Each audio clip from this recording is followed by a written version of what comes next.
Good morning, YouTube. This is Rosemary. Okay. Uh-oh. My lights went out. What happened? What happened? Taco and Domino are outside acting crazy, so I'm not even going to pay attention to them, guys. I have a new cup. Well, it's not new. My husband brought this for me. It says, "Dear God, the sun is always awake before me." Look at that. But that's not true. I'm always awake before the sun. It has a crack in it. This is what really, I'm a visual person. It has a crack in it. I washed it. I can drink coffee out of it, and it's no big deal. And my visual is, I'm just like this cup. I have a little crack in my body. I'm going to explain what I'm talking about right now. I don't mean to be silly. It's just a visual for me. I thought that was just so, you know. Anyway. I had a question about plastics. The question is, I guess it's because of Sally and Sarah and everybody, you know, and this girl has heard me talk about my plastics. What is going on? Anyway, so she is asking what was my what did I have done? What do I mean when I say that I almost died? And here it is. I'm going to try and say it as short as possible in a nutshell. Last night I tried to upload a 13-minute video and it took over 3 hours and I deleted it. So I'm going to try and make this as short as possible. So it'll go up. I had a lower body lift. The reason I had a lower body lift was because my stomach, you know, when you lose weight, you lose like a candle from the top to the bottom. And I had a lot of hanging stomach. My highest weight was 474. What was recorded was 447. And so I had 25 pounds removed from me. Okay. I'm not going to get into all the details, guys. Like I said, it's too complicated. But I am cut like an orange all the way around. And my lower body lift was done. I had these little pipes like this, oops, something like that, on each side of my body, because when she did she knew that my legs were still going to be very heavy, so they were experimenting on these pipes, and they would put them. I signed to do this, you know, no big deal. I wanted, you know, whatever it took for me to have this done, because when I say whatever it took, it was because I was suffering from 3 what they call bed sores. I had bed sores under my stomach, and I can literally almost tell you exactly where they were at. I had one bed sore that was literally rotting a big old circle, like right here. The other one was almost down into my vajayjay. It was horrible under the stomach. It was rashy, and believe me, it's something. I'm describing it only to tell you why it was so important for me to have it done. And then the other one was on the other end of my stomach, and also down underneath where it would rub. And they were so sore and so raw that you could see the white of I guess it's our cells, our grease, I guess. I don't know what they call it, but you could see, you know, like when you get, like, have you ever cut yourself and you can see white bumps? Well, that's how far my bed sores would get. And I didn't know about pressure garments. So what I would do is I would take the biggest ace bandages that I could find and ace bandage my stomach. Because I didn't want to wear a girdle, because I thought, well, a girdle's going to kill me, you know, that's going to hurt even worse. And I would put gauze, and then, you know, and it was an ordeal to go to the restroom. It was an ordeal, just an ordeal. It was horrible.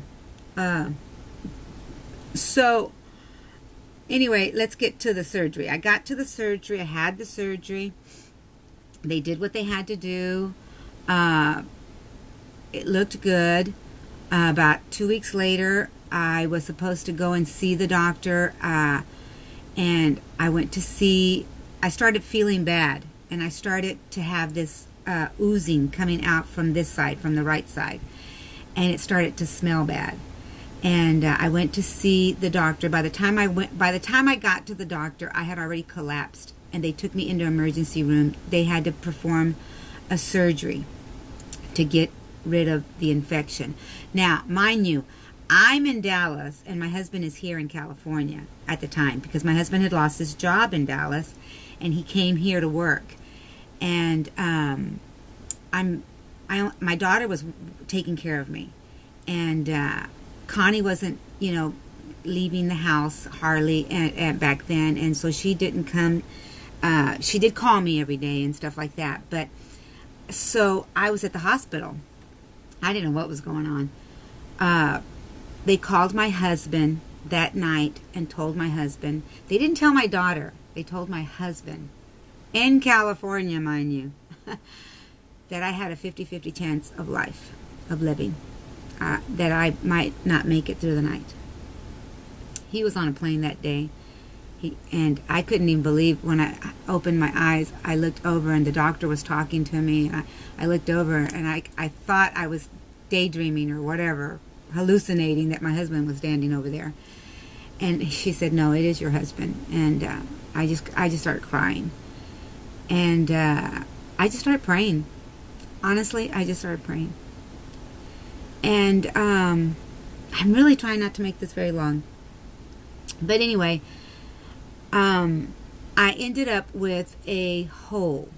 I ended up having 2 other surgeries. Altogether, it was 3 surgeries. I was in the hospital for almost a month. And each time,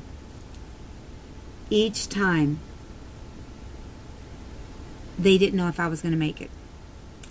The staph infection had started to eat my body.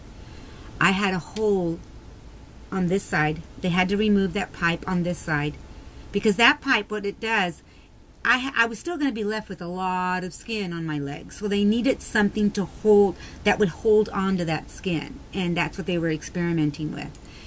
And so I didn't get everything done correctly because of the staph infection that took place. I think she did the best she could with what she had to deal with. I had a hole that nurses... I had a hole in my leg that nurses would have to come to my house and pack me. It was about a size of sponge, about this big, that would go in, because it was starting to eat from the top all the way into my knee. It was bad. It was bad. I don't want to gross anybody out, and I don't want to discourage people from having plastics, because believe me, your situation's not going to be my situation. I don't want you to think that this could happen to you. I'm just telling you my story, and this is what happened to me. But you know what, guys? I would have it done again, because the suffering from the bed sores were horrible. The rashes, the sores, just not being able... taking 4 or 5 showers a day just to survive the pain. Every time I think about it, I think that the staph infection was very, I had to live with a wound vac. It was very ordeal too, but I'd do it again, because the bed sores were bad. They were that bad.